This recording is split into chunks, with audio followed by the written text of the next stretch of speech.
Alright, round one. We have a choice. Playing first. Yeah, we'll keep. We need to top deck one of those 4 Hunt Masters. If we do, this hand is pretty amazing. Pretty amaze if we do. Ooh. Yeah, I suppose we do play it. Okay. Take the Sword Tooth. Could have taken a land, but I don't know if that's super wise.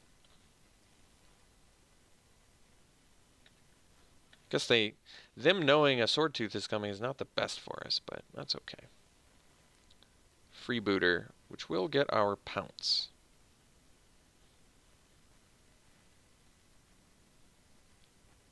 Which is basically unfortunate because we don't have a lot of ways to deal with Freebooter. We also only have 6 non-creature spells in the deck, so...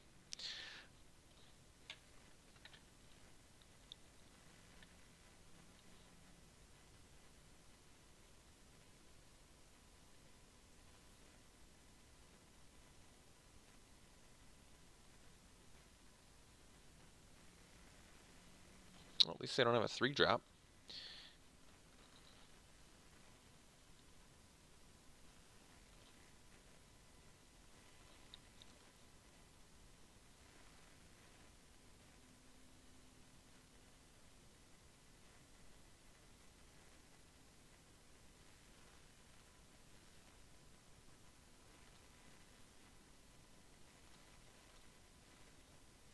Alright.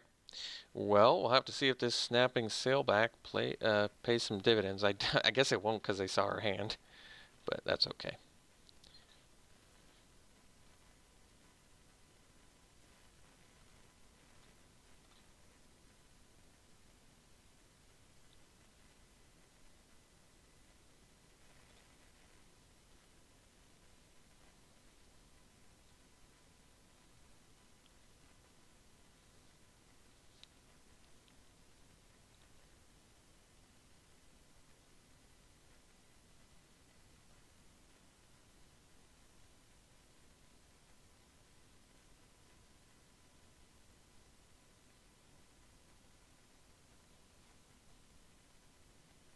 Guess the plan is to flood the board with fatties and see what we can do here.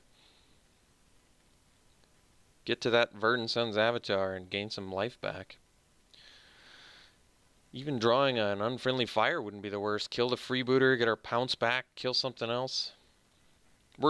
Even if they attack with the Paladin, we're still definitely playing Sailback and blocking it.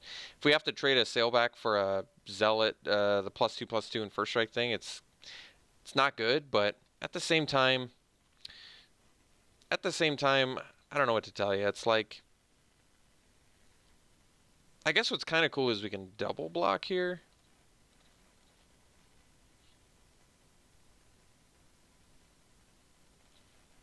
And that way it forces him to have multiple things.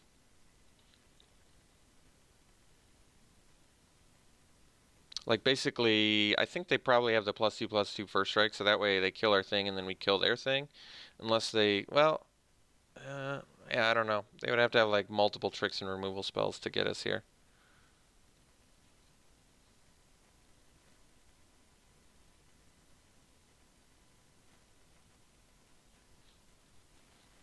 Okay, so they did have the Vampire Zeal, which still means, don't we get our 2-for-1? Oh, we do indeed. Very cool.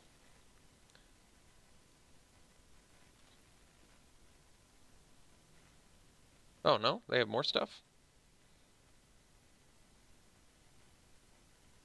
Skullduggery or something? Or oh. Yes, got a 2-for-1. Very good deal for us. Very good deal.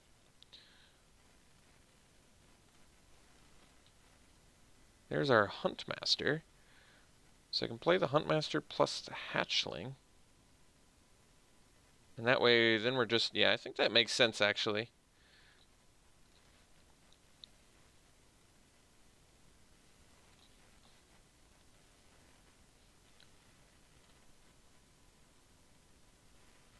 And we go back to chill mode here. We rip a forest, and we're in pretty sweet shape. Get our avatar down. Be able to play a Sword Tooth, gain 5 more life.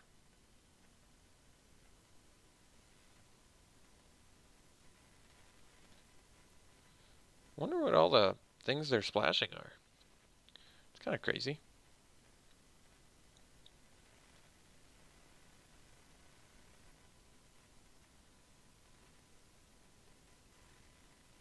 Deadeye Plunderer. Alright. You got it. Carnage Tyrant. I mean, I want to play it. Can't quite do it, though. Alright, so we'll play the Sword Tooth.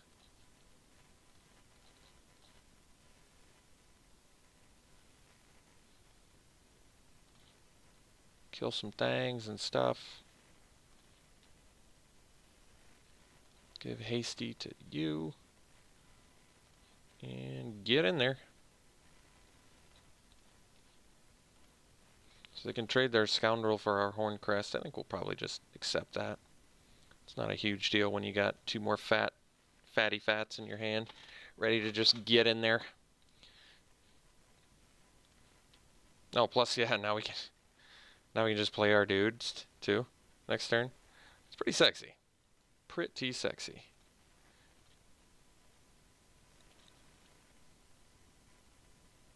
Next turn, just Verdant Sun. Gain our life. Carnage Tyrant, gain 1,000,000 more life. Swing for 1,000,000.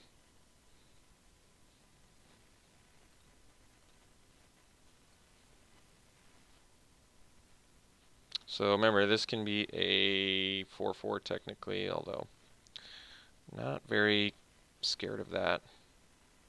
No play. Alright. Oh, cool. Alright, well, let's just...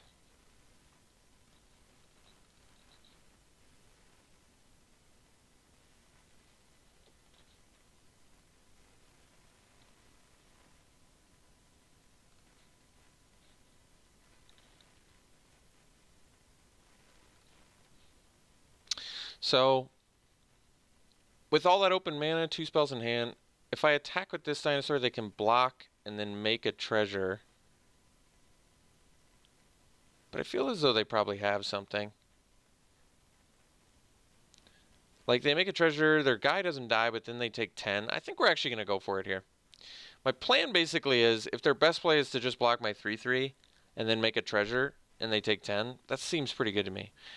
If they, yeah, so this is kind of what I thought. They have a trick, so it's much better to just get in.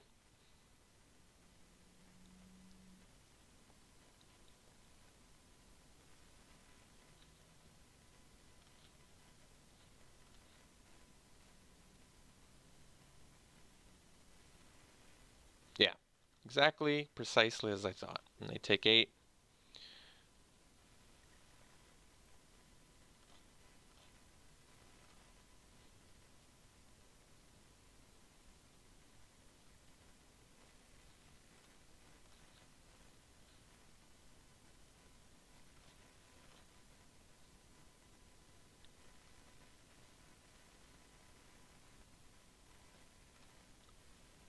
Unfortunately, we're losing our thing. Alright, so we're going to lose our Tyrant here, which is unfortunate. Let's see, so now they can trade their Plunderer for my Sword Tooth. So I guess this time we can't attack with our dinosaur. So we'll just attack with Sword Tooth.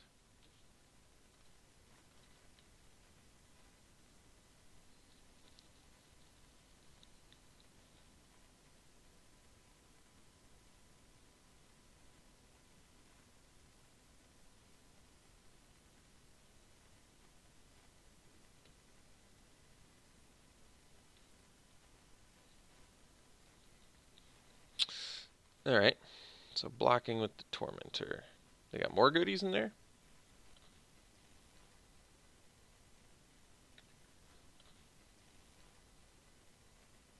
I see.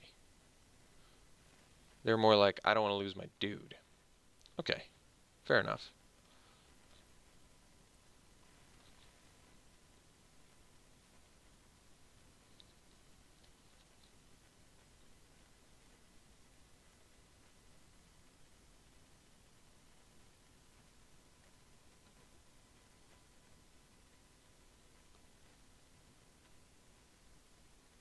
They are in unfriendly fire range. Oh, that's too bad for us.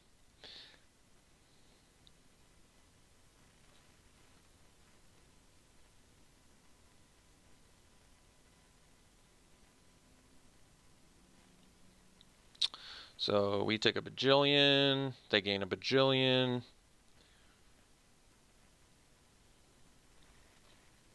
Well, maybe we'll rip a... No, we're certainly not going to rip a Dreadmaw, because that's on the bottom of my deck. Huntmaster doesn't really do all that much.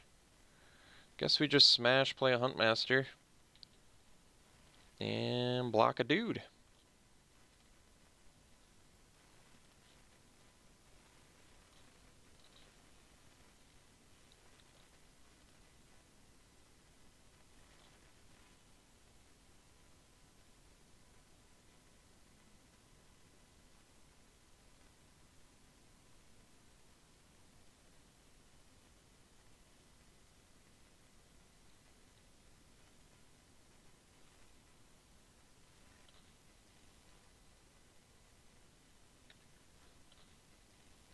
Nice draw. All right, let's go to game 2.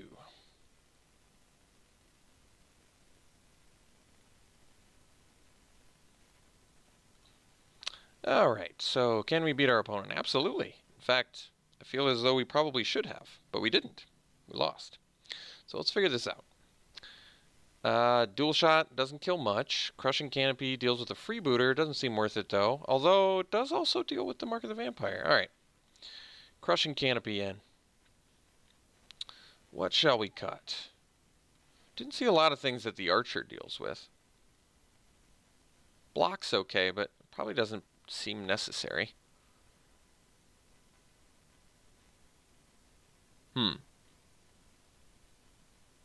Alright. Archer out. Alright, we'll play first. One lander, we're going to mulligan. If it was a green, I would have kept it though. Oh, bummer. That's too bad. So I guess we'll keep this and hope we get a land on top. We do. It's not exactly the land I'm looking for, but I suppose we'll keep it.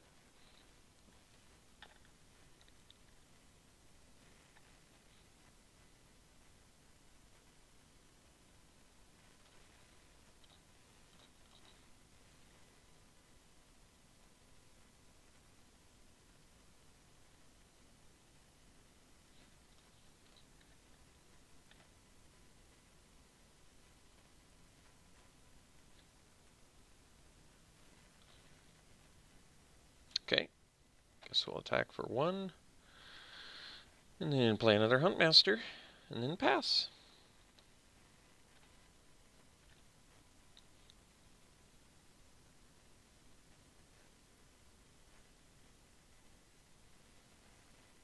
Okay. Alright, so bunch of red mana, red creatures, no green, green in hand. Alright, guess we chill. Maybe should have just bluffed there, but seems a bit costly. If they block and we lose... maybe I was supposed to just get in there. Feels like the more we chill, much higher chance we lose.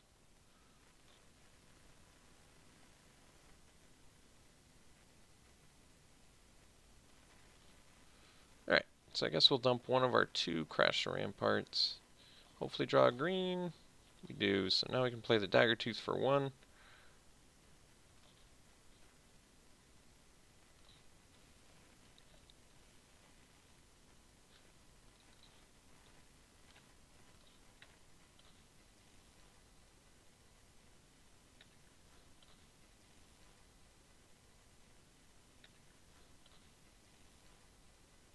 The reason that I don't like archetypes like what we're playing, even though, like I said, our deck is sweet. Like, we should definitely win most of the games just because our deck is so sweet. The reason that I really hate archetypes like this for the most part is that they're really reliant on doing stuff early, like getting your rampers. It basically, you have to have the right distribution at the right time. If you don't have the right distribution at the right time, you're just going to get destroyed.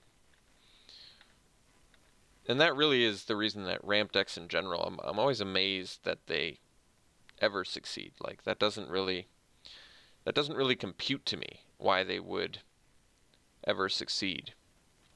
So I guess we're just gonna chill.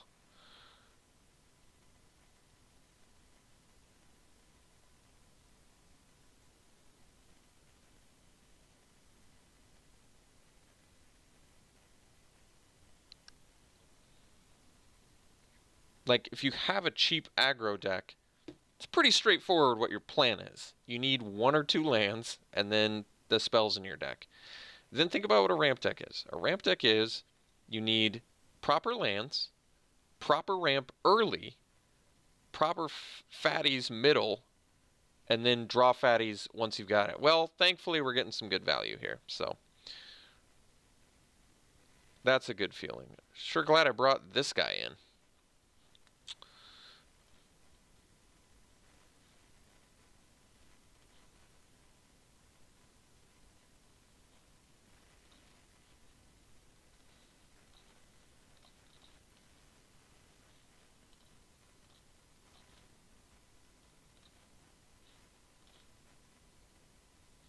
This is actually kind of sweet.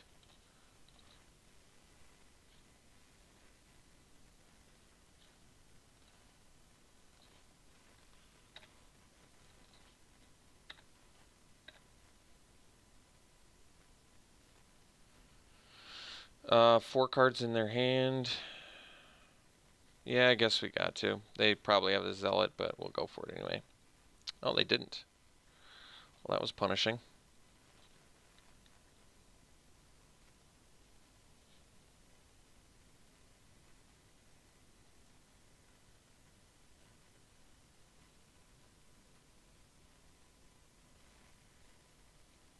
Okay.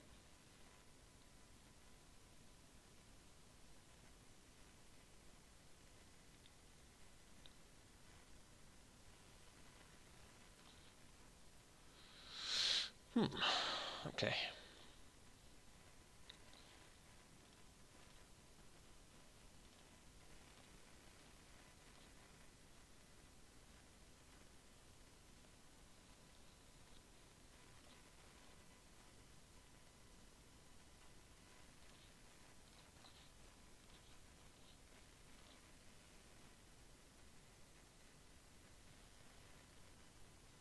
Okay. We do have multiple Raging Sword Tooths. Carnage Tyrant, but can't quite play it. Not yet.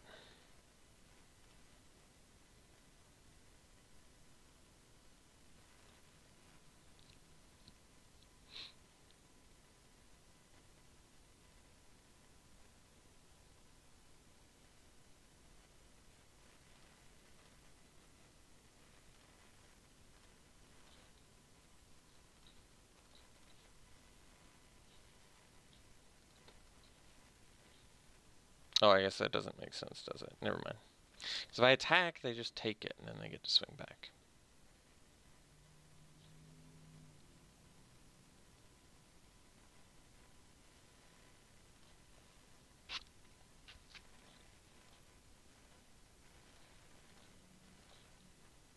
Well, there we go.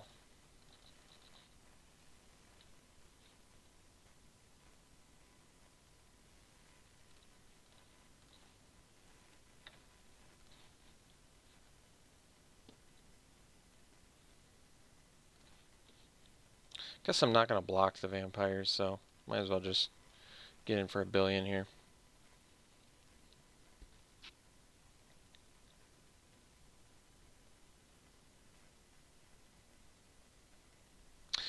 So yeah, I think ramp decks are particularly prone to both getting flooded or screwed, right? This is what I'm talking about. It's like your distribution has to be really good, yet you can win because it's like your overall card quality is better, but you're going to run into much more distribution problems. That's probably the best way to describe it. Like your overall card power level is going to be much higher than anything in your aggro opponent, but you're also much more dependent on drawing stuff at the right time. So I definitely am pretty incentivized to bring in Dual Shot now that we've seen the Sky Marcher as well as Queen's Commission and stuff like that. So we can bring in the Dual Shot.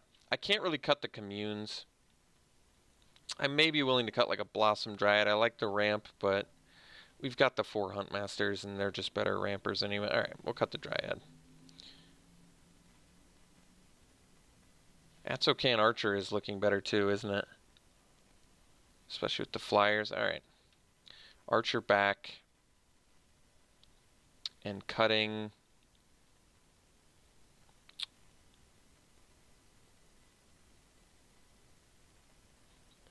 Maybe a crash. All right.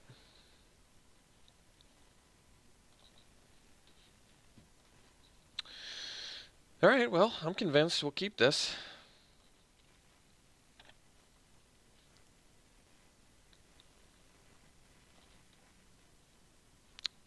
Foil for luck. We're going to commune and do a dinosaur. Ooh, well, there's a good one. Do that one. And didn't even get any of our hunt masters, which means we have a ridiculously good chance of drawing a hunt master over the next couple turns here. Okay.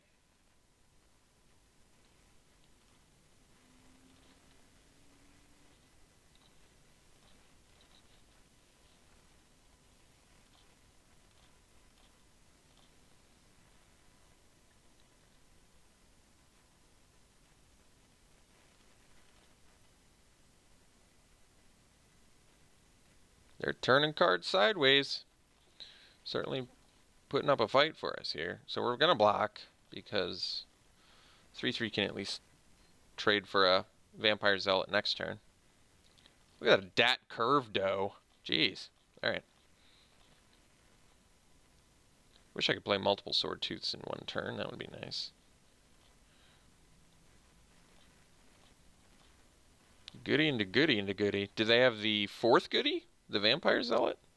Or the... whatever it's called? +2/+2? They do indeed. Alright. Oh, no, they don't. They just want to... okay. That's fine, too.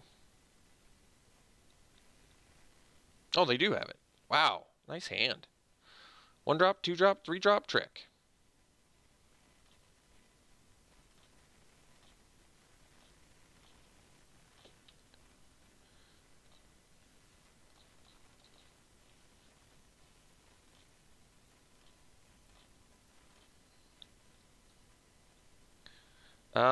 I kind of don't want to block with the Dagger Tooth now because I can use it to enrage turn after turn here.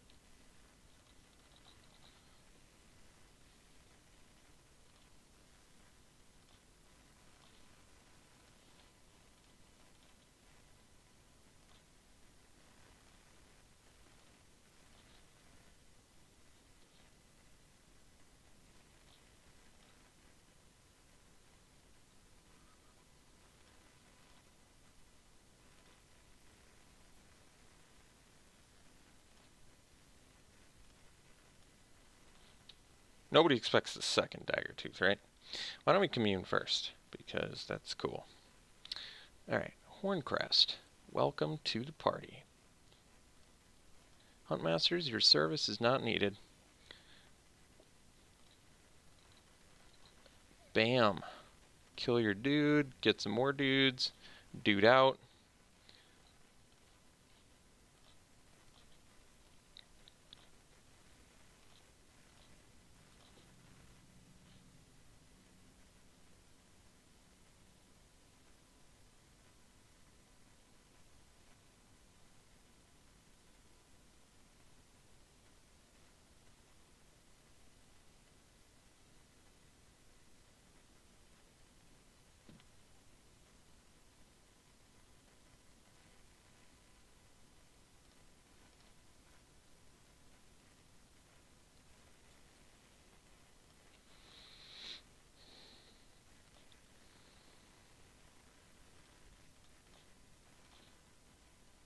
Alright, so we get in there. And then we play an Avatar. We watch the movie Avatar.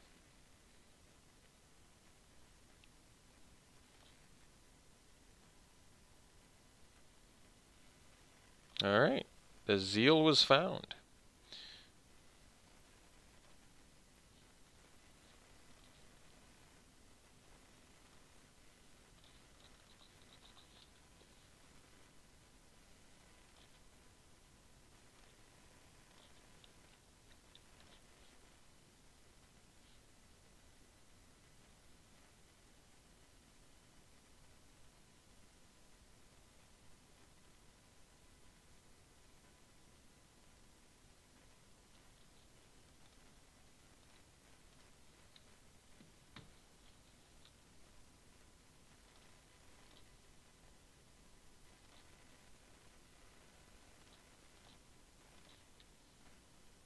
Ooh. Get in there.